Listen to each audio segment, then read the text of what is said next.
WAOH is brought to you in part by Ohio's #1 trusted real estate team, The Young Team. Online at theyoungteam.com.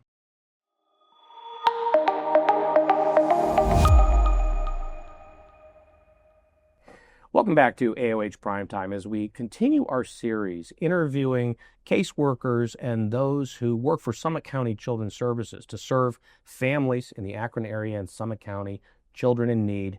And there's a lot. There's a need in our community, and it's our honor and privilege to put into the spotlight the good people at Summit County Children's Services doing great work for our community. Octavia Sommerville joining us now to talk about your work. Describe your title. And no one ever has, the job title is always, doesn't even begin to describe everything that a person does. But what is your title?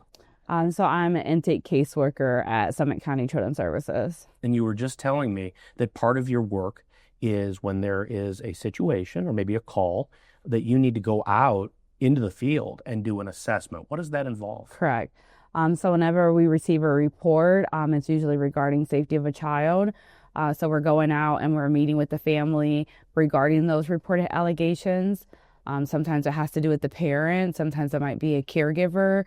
So we're assessing everybody that lives in the home, all the kids, all the adults, and getting everyone's side of the story so we can make an appropriate decision regarding safety.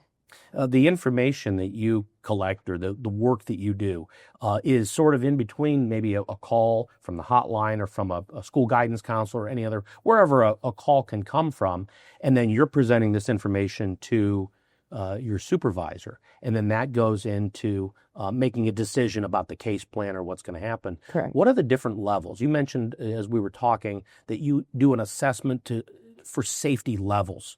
Educate us on different safety levels or triggers. So there's different safety levels. So the first level obviously is safe in the home, and we just continue to work with the family and provide preventative services like counseling or other resources in the community. The next step would be if we do identify a safety concern, we may do what's called a safety plan. It's our least restrictive plan. It's where kids remain in parents' custody, but now we just need a third-party support person, whether that's someone coming in the home with the family or the kids going elsewhere to get that support. Maybe the parent needs help with substance use, and we got to get the kids out of the home for a short period of time. And then after that, we would go our most restrictive, which would be some type of court involvement. So we have what's called protective supervision, where we can stay involved on, again, a voluntary basis, but maybe we just need a little bit of more push on the parent. So we have some court involvement to help with that. Or we are looking at filing emergency temporary custody. That would be our most restrictive on a case. Take us through maybe a success story, or in your experience, there are families who take advantage of all of the resources, all of the counseling or recommendations. There's a lot that Summit County Children's Services offers resources for families that are really in need or struggling. Not everything is bad news. Mm-hmm. Maybe tell us a little bit about some of the good things from the resources that you offer that have really helped families. Yeah. So I actually had a mom. She was a first-time mom, and she had just had a newborn baby, and she was heavily addicted to substances. She had probably little to no sobriety in her entire lifetime. So we did have to remove her child. The baby was placed in a foster home. Mom maintained a really good rapport and relationship with that foster parent. The foster parent became a support to mom. Mom got engaged with our recovery court services through Summit County Juvenile Court. And she worked on her sobriety, and she actually graduated the court drug program through our agency and regained custody of her baby back. That's wonderful. And for you personally, the work you do is very fulfilling in Yes. these kinds of... Take us through your background and your education and where you started and why you might have chosen this line of work. Yeah, so I actually started as a career in nursing. Okay. I just always knew I wanted to be in a helping profession. As I got deeper into the nursing career, I just kind of felt it wasn't for me.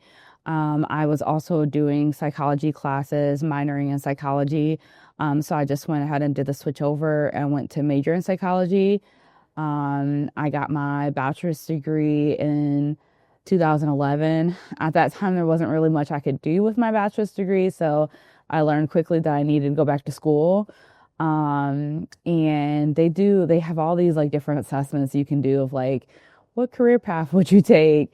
So I ended up in social work, and I went to Case Western University and then the 2-year social work program, and got licensed in 2017. And I've been at Children's Services ever since. You called it a helping profession. You had a term for it, and this is very rewarding.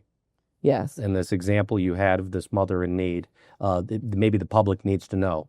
There's a lot of resources and a lot of positive outcomes from interaction between children's services and families. Correct. Yeah. That's wonderful.